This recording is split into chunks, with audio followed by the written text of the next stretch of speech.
नमस्कार दोस्तों, स्वागत है आपका अपने YouTube channel education classes Ramu में आपका स्वागत करता हूं। दोस्तों, आज की वीडियो हमारा यूथ कंपटीशन टाइम से रिलेटेड सूचना तकनीकी जो कंप्यूटर वाला सिलेबस दिया गया है, जहां से प्राइमरी सुपरटेट शिक्षक भर्ती में 5 नंबर के प्रश्न बनते हैं, उसमें आज का हमारा अगला टॉपिक है और वो हमारा टॉपिक है कंप्यूटर है। इसके वन लाइनर पोर्शन में दिया गया था, मैंने आपको पहले ही बताया था। तो इसके कई पार्ट जो है आपको हमें बनाना पड़ेगा। तो ये जो है हमारा पार्ट 3 है, ध्यान रखिएगा। इससे पहले हमने पार्ट 2 बना चुके हैं।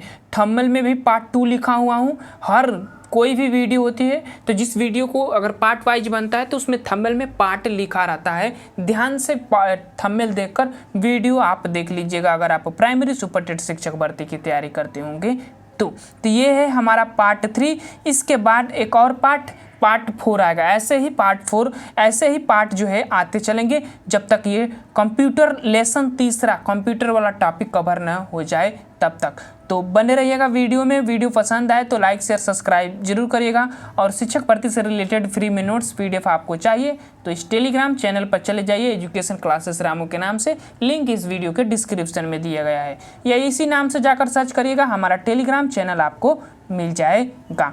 तो आज का हमारा टॉपिक है माइक्रोसॉफ्ट विंडोज। ये जो है कंप्यूटर का सबसे हार्ड स्टडी होता है। जो कंप्यूटर जब भी आप पढ़ते हैं तो Microsoft, micro Office, micro Excel, micro मतलब जितने भी ये होते हैं माइक्रो से रिलेटेड, ये जो है थोड़े हार्ड बनाते हैं। तो थोड़ा सा ये वीडियो हो सकता है बोरिंग लगे, मैं कोशिश करूँगा कि रोचक बने, लेकिन घबराइएगा मत, क्योंकि कुछ टॉपिक ऐसे होते हैं हर सब्जेक्ट के जो हर आदमी के लिए हार्ड होते हैं। वैसे ही माइक्रो विंडो है, अगर इसको छोड़ दूंगा तो कहेंगे कि आप छोड़कर पढ़ा रहे हैं, तो हमने सोचा कि इसको कवर ही कर देते हैं। हालांकि इतना इम्पोर्टेंट नहीं है, लेकिन टॉपिक में दिया गया है तो पढ़ना तो पड़ेगा ही। चलिए, आज का हमारा टॉपिक है माइक्रोसॉफ्ट की बात करें तो इसमें पहला पॉइंट लिखा गया है कि विंडोज 98 सपोर्ट करता है, जिसकी 32 और 64 GB बिट होती है। उसी के फ़ोन में जो है ये माइक्रो 98 जो है सपोर्ट करता है। विंडोज जो होता है ये सपोर्ट करता है। ये अलग अलग होते हैं, विंडोज सबके अलग अलग होते हैं, तो वो जो है सपोर्ट करेगा जब तक जितना आपको 32 या 64 बिट के बीच में आपका फ़ोन नहीं होगा, लैपटॉप नहीं होगा, तब तक नहीं वो सपोर्ट कर सकता है। अब अगला है पॉइंट कि विंडो XP इस मोड में इंस्टॉल किया जा सकता है। तो FTFM और FAT 332 ये थोड़ा कहते हैं ना कि ये माइक्रोसॉफ्ट थोड़ा माइक्रोसॉफ्ट ये थोड़े हार्ड टॉपिक हैं, तो थोड़ा आपको समझ में नहीं आएगा। फिर भी देख लीजिए, जो भी पॉइंट दिए गए हैं हो सकता है यहाँ से प्रश्न बन जाए तो आप याद रहेगा तो ज़रूर आपके काम आएगा।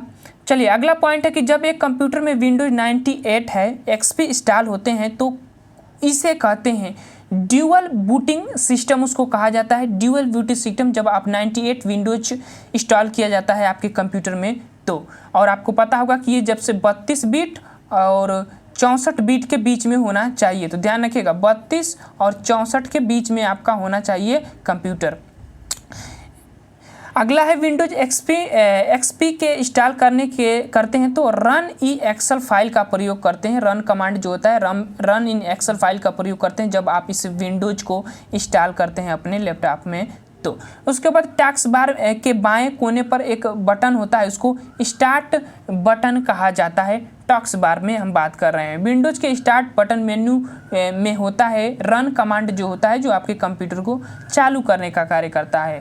टैक्स बार को कस्टमाइज कर सकते हैं तो टैक्स बार का माउस के राइट बटन मेन्यू जो होता है, मैंने बताया ना कि राइट में बटन को जब आप क्लिक करते हैं तब आपका जो टैक्स बार है वो कस्टमाइज हो जाता है, परिवर्तित हो जाता है, या अपना कार्य स्टार्ट कर देता है जो भी आप उस पर राइट क्लिक करते हैं तब, जिस पर भी करते हैं। टैक्स बार के दाएं ओर से घड़ी लाने के लिए सिलेक्ट करते हैं जो शो द क्लॉक कहते हैं उसको। अगला पॉइंट, विंडोज ऑपरेटिंग सिस्टम में जब हम फाइल को डिलीट करते हैं तो वह कहा जाता है, तो आपको सबको पता होगा, सबके फ़ोन में, नए फ़ोन में होगा तो रिसाइकल बिन जो है होता है, कंप्यूटर में भी होता है। जब वहाँ से आप डिलीट कर देंगे कोई भी फाइल डिस्प्ले पर से, अपने डेस्कटॉप या डिस्प्ले पर से, तो वो रिसाइकल बिन में चला जाता है। अगर यहाँ से आप डिलीट कर दिए तो फिर वो वापस आपके पास नहीं आ सकता है। यहाँ से वापस ला सकते हैं डेस्कटॉप से, नहीं डेस्कटॉप नहीं, इसको क्या कहते हैं, रिसाइकल से वापस ला सकते हैं। बाकी वहाँ से डिलीट हुआ तो फिर वो वापस नहीं आएगा, परमानेंटली डिलीट हो जाता है। डेस्कटॉप पर नया फोल्डर बनाने के लिए माउस के राइट बटन मेनू में निम्न कमांड का प्रयोग करते हैं, जिसको न्यू कमांड कहा जाता है। देखिए, जब भी आप नई फाइल बनाते हैं, जैसे हम भी अपने फ़ोन में जब फाइल बनाते हैं तो उसमें एक अलग सा सिस्टम दिया गया होता है, ऑपरेटिंग सिस्टम दिया गया होता है। उसी तरह कंप्यूटर में न्यू कमांड दिया रहता है। अब प्रैक्टिकली जब यहाँ ये चीज़ें बताई जाती है तो और अच्छा से समझ में आता है। तो वहाँ जब आप क्लिक करेंगे तो एक नया कमांड खुलकर आता है, वहाँ से आप नए फाइल जो है क्रिएट कर सकते हैं। अगला पॉइंट है कि विंडो के डिस्प्ले प्रॉपर्टी को बदलने के लिए कंट्रोल पैनल के निम्न विकल्प का प्रयोग करते हैं। तो डिस्प्ले थीम जो होता है, जैसे हमारे डिस्प्ले में हम अपना फ़ोटो लगा सकते हैं, तो उसी तरह उसमें भी एक थीम होता है। आप वहाँ से आप जाकर जो है डिस्प्ले पर जो प्रॉपर्टी होती है, फ़ोटो होता है, उसको आप बदल सकते हैं। ये चीज़ें हो जाती है। अगला पॉइंट, विंडोज़ की एक्सेस में कंपोनेंट होता है, तो सिस्टम टूल्स होते हैं, वही इनको कंपोनेंट कहा जाता है। एक्सेस टूल्स के रूप में जो होते हैं उसको सिस्टम टूल्स कहा जाता है। विंडोज को विकलांग व्यक्तियों के अनुसार कस्टमाइज करने के लिए निम्न विकल्प का प्रयोग किया जा सकता है। कैसे? एसिबिलिटी के माध्यम से जो है विकलांग व्यक्तियों के अनुसार कस्टमाइज किया जा सकता है अपने विंडोज को। अगला, नेटवर्क सेटअप विजार्ड आता है, तो कम्युनिकेशन के अंतर्गत जो है इसका प्रयोग किया जाता है। ध्यान रखिएगा, नेटवर्क सेट में एक दूसरे से जब संपर्क किया जाता है ना, तो उसमें इस चीज़ का नेटवर्क सेटअप का इस्तेमाल किया जाता है। अगला पॉइंट, इंटरनेट कनेक्शन की स्थापना करने के लिए विंडोज के एसेसरीज ऑप्शन में दिए हुए कम्युनिकेशन विकल्प के उप विकल्प का प्रयोग करते हैं, न्यू कनेक्शन विजार्ड जिसको कहते हैं। अब देखिए, ये चीज़ प्रैक्टिकली चीज़ें हो जाती हैं। जब आपको प्रैक्टिकली ये चीज़ें दिखाई जाती हैं ना, तब ये समझ में आता है। तो इसीलिए मैं कहा ना कि ये माइक्रोसॉफ्ट से रिलेटेड जितने भी टॉपिक अगर आएंगे, वो टॉपिक थोड़ा बहुत कठिन लगेंगे। फिर भी टॉपिक दिया गया है तो वीडियो को ज़रूर देखिएगा, मैं आपसे रिक्वेस्ट करता हूँ। बाकी चीज़ें आपकी मर्जी। बाकी इसके बाद जैसे हमारा माइक्रोसॉफ्ट वाला टॉपिक खत्म होगा, उसके बाद जब हम इंटरनेट वाले टॉपिक में आएंगे तो उसमें आपको एकदम बेसिक नॉलेज की तरह ज्ञान दिया जाए इनका। बाकी चीज़ें आप इस वीडियो को देखिए। यही चीज़ें ऐसा ही कोई भी टीचर अगर कंप्यूटर पढ़ाएगा तो ऐसे ही पढ़ाएगा जैसे मैं पढ़ा रहा हूँ। ये टॉपिक ऐसे होते ही हैं, नहीं तो फिर आपको प्रैक्टिकली जाकर दिखाना पड़ता है। इसीलिए कंप्यूटर जो है प्रैक्टिकली सिखाए जाते हैं इसी माइक्रोसॉफ्ट से रिलेटेड। आगे चलते हैं। विंडोज मीडिया प्लेयर एसेसियन के निम्न भाग में अंतर्गत आता है, तो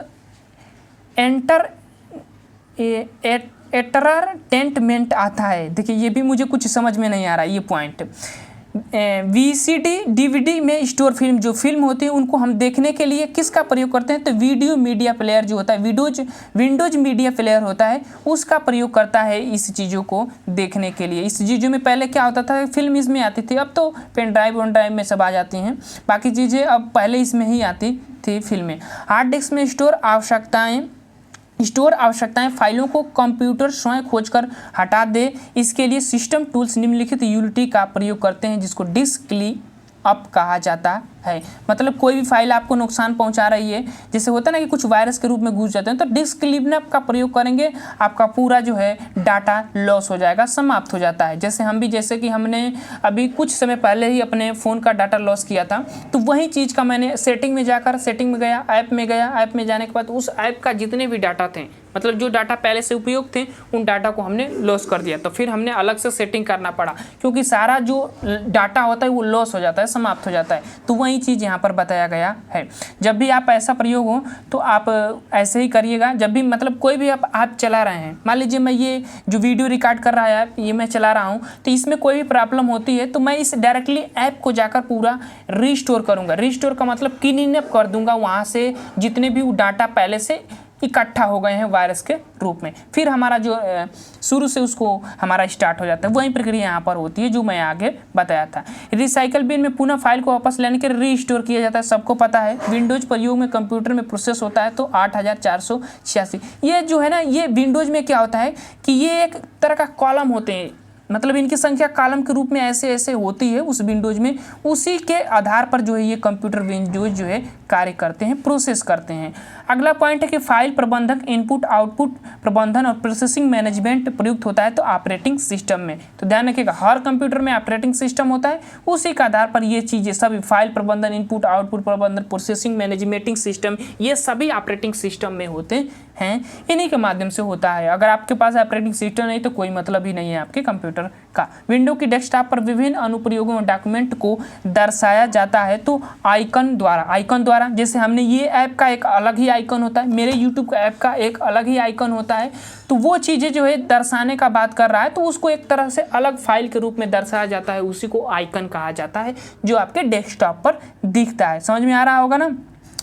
आगे चलते हैं। ऑपरेटिंग सिस्टम में हार्डवेयर यूजर के मध्य कार्य करता है तो इंटरफेस का कार्य करता है, जिसको आप छू सकते हैं, वो जो है इंटरफेस का कार्य करता है, आपसे जुड़ने का, जो फेसली जुड़ा जाता है उसको बात कर रहा है। विंडोज में कंप्यूटर बूट के होने पर प्रथम स्क्रीन कहलाती है तो उसको डेस्कटॉप कहते हैं। जहाँ पर आप कुछ भी देखते हैं वहीं डेस्कटॉप, उसको बूट होने पर वो प्रथम स्क्रीन होता है आपका, ठीक है ना। फाइल एवं फोल्डर कॉपी कर सकते हैं, फाइलों को खोज सकते हैं और फाइलों का फोल्डर डिलीट कर सकते हैं। ये विंडो एक्सप्लोरर के माध्यम से जो ये सब चीज़ें किया जाता है। अगला पॉइंट, विंडोज एक्सपी लिनक्स, ये भी एक ऑपरेटिंग सिस्टम होता है, बहुत महत्वपूर्ण होता है ये लिनक्स ऑपरेटिंग सिस्टम। तो ध्यान रखिएगा, ये एक ऑपरेटिंग सिस्टम है, विंडोज एक्सपी में यह एक उदाहरण के रूप में आता है। अब बाकी चीज़ें बहुत से जो है, अगर हम बात करें ऑपरेटिंग सिस्टम की तो लाइनक्स अभी हमने दिखाया, उसके बाद विंडोज, डॉस, माइक्रोसॉफ्ट, ये जितने भी होते हैं ये ऑपरेटिंग सिस्टम ही होते हैं जो आपके कंप्यूटर में पड़े होते हैं, उस पर आप कमांड कर कार्य करते हैं। तो ये चीज़ें GUI में प्रोग्राम की मुख्य विंडोज कहलाती है तो उसको एप्लीकेशन विंडोज कहते हैं। इसको फुल फॉर्म मैंने बताया था, ग्राफिकल यूजर इंटरफेस कहते हैं। ये ग्राफ जैसे चीज़ें होती है ना, कोई भी कोडिंग डिकोडिंग, मतलब एक कंप्यूटर लैंग्वेज जो होती है उसको ग्राफ के माध्यम से, इसी के माध्यम से जो है पढ़ने का कार्य किया जाता है, उसी को ग्राफिकल यूजर इंटरफेस कहा जाता है। एप्लीकेशन विंडोज ये एक होता है विंडो के रूप में। विंडोज एक्सपी का गेटवे कहा जाता है तो डेस्कटॉप को कहा जाता है। गेटवे, गेट होता है ना, उसी को डेस्कटॉप को कहा जाता है। विंडोज ऑपरेटिंग सिस्टम में फाइल मैनेजमेंट को कहते हैं तो उसको विंडोज एक्सप्लोरर कहते हैं, जो फाइल मैनेजमेंट होता है उसको विंडोज में ऑपरेटिंग जो सिस्टम होता है उसमें। अगला पॉइंट है, कट कॉपी पेस्ट करने के लिए सिलेक्ट किया जाता है तो एडिट मेन्यू जो होता है, एक ऑप्शन होता है एडिट मेन्यू, उसमें किया जाता है। हम भी जब भी ये फाइलें बनाते हैं या कोई भी टाइपिंग करता हूँ या उसको कॉपी करता हूँ, जैसे हम वीडियो एडिटिंग करता हूँ तो उस समय इन चीज़ों का हमें ज़्यादा प्रयोग करने होता है, तो वही चीज़ होता है एडिट मेन्यू के माध्यम से ये सब चीज़ें किया जाता है। वहाँ पर बहुत से ऑप्शन होते हैं, ये 3 ऑप्शन लिखा ही गया है। वर्ड दस्तावेज के रूप में जोड़ा जा सकता है तो .c और .cex, इस पर आप दस्तावेज जो है रख सकते हैं, जोड़ सकते हैं। यही चीज़ एक होता है आपका .doc और .docx के रूप में, इस पर रखा जाता है आपका दस्तावेज जितने भी होते हैं। आगे चलते हैं, edit menu, file menu, help menu, ये वह जो है मेन्यू बार में दिखने को मिलते हैं आपको ये सभी। उसके बाद अगला पॉइंट, न्यूनतम 1 GB रैम की आवश्यकता होती है तो विंडोज के लिए, विंडोज तभी चलेगा जब तक आपके न्यूनतम कम से कम 1 GB का आपका रैम होना चाहिए, तभी आप चलेंगे। ये एक अस्थायी मेमोरी है, मैंने बात कर चुका हूँ। डेस्कटॉप पर लगाए जाने वाले चित्र को कहा जाता है तो डेस्कटॉप बैकग्राउंड स्क्रीन सेवर जिसको कहते हैं उसी को कहा जाता है, डेस्कटॉप पर लगाया जाता है। डेस्कटॉप पर सबसे नीचे उपस्थित बार को कहा जाता है, क्या कहा जाता है, टास्क बार कहा जाता है, सबसे नीचे उपस्थित बार होता है। देखिएगा वहाँ पर बहुत से फाइलें जो है आइकॉन दिखे होते हैं, आपको दिखने को मिलते हैं, वही चीज़ को बात कर रहा है। FAT फैट का पूरा नाम फाइल एलोकेशन टेबल होता है, फाइल एलोकेशन टेबल होता है, ये पहचानने के लिए कि यहाँ पर आपकी फाइल है उसी को कहता है फैट कहा जाता है। ऑपरेटिंग सिस्टम का एक उदाहरण माइक्रो विंडोज है, लिनक्स है, MS विंडोज है, ये सब जो है ऑपरेटिंग सिस्टम के अंतर्गत आते हैं, इसी पर काम किया जाता है कंप्यूटर में। अगला पॉइंट है कि अगर हम विंडोज डॉक्यूमेंट में कार्य करते हैं तो स्क्रीन के बैकग्राउंड एरिया को कहा जाता है डेस्कटॉप, उसी पर तो हम कार्य करते हैं, डेस्कटॉप पर ही तो दिखता है हमें सब कुछ, तो वही चीज़ें बैकग्राउंड एरिया को डेस्कटॉप कहा जाता है। OS कंप्यूटर का सामान्य मतलब होता है ऑपरेटिंग सिस्टम, इसका फुल फॉर्म होता है O से ऑपरेटिंग, S से सिस्टम होता है। तो ये थे हमारे माइक्रो विंडोज। अभी हमने इस वीडियो में माइक्रो विंडोज को पढ़ा, इसके बाद हम वीडियो एक लेकर आएंगे उसमें माइक्रो ऑफिस पढ़ेंगे, उसके बाद हम एक वीडियो लेकर आएंगे उसमें माइक्रो एक्सेल पढ़ेंगे। तो ये 3-4 टॉपिक ऐसे हैं जो आपके लिए बोरिंग होंगे, बाकी वीडियो को देख लीजिएगा, बहुत महत्वपूर्ण है आप लोगों के लिए। हो सकता है कि आपको समझ में आया होगा, मैं कोशिश किया कि अच्छे से आपको एक्सप्लेन करूँ। बाकी चीज़ें, वीडियो पसंद आए तो लाइक शेयर सब्सक्राइब जरूर कर दिएगा। Thank you for watching this video.